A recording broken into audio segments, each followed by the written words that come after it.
Hello. In this session, we're going to talk about how to save your screen layouts so that you have them going forward for all of your future projects. Last time we talked a lot about how to configure your screen layouts, so you can have the editors you want, where you want them, but you may have noticed that those customized settings, those customized layouts only exist within that one project file. If I go to File, New to start up another project and I scroll down to video editing, you see it's back to the defaults. So how can we do this? How can we save a screen layout so that it's available? It's actually very easy. Let me just take some time now to create a customized layout like what we saw at the beginning of this video, and then we'll go from there. First thing I'm going to do is just click the plus button. By doing that, it takes the screen layout you have right now and creates a copy of it, and then it just adds a number to the end. Now we just have to name that layout. I like to name my customized layouts starting with an asterisk, a star, because then it shows up at the top of the list and I don't have to scroll down to the bottom to find it as I create more and more customized layouts. So I'm going to create a side-by-side video sequence editor layout. And I'm just going to go ahead and configure that now. I'm not going to talk too much.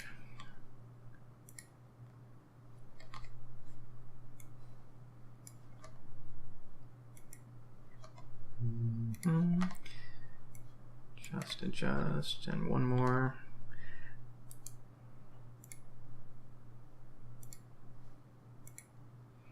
Text editor. Okay, this is pretty much what I had at the beginning of the video. Step 3, the easiest step, is go to File, Save Startup File, and then accept that prompt, and it's done. So let me show you. So I'm going to quit Blender. Yeah, okay, close that. Start it up again. And you'll see not only do I have, okay, let me make that go away. Not only do I have the new customized screen layout, it is also the very first thing that I see. I don't have to select it.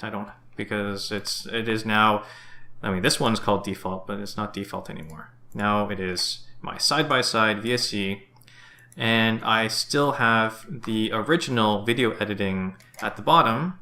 Reason being, I like to keep that one as is in case I want to watch someone else's Blender video tutorials.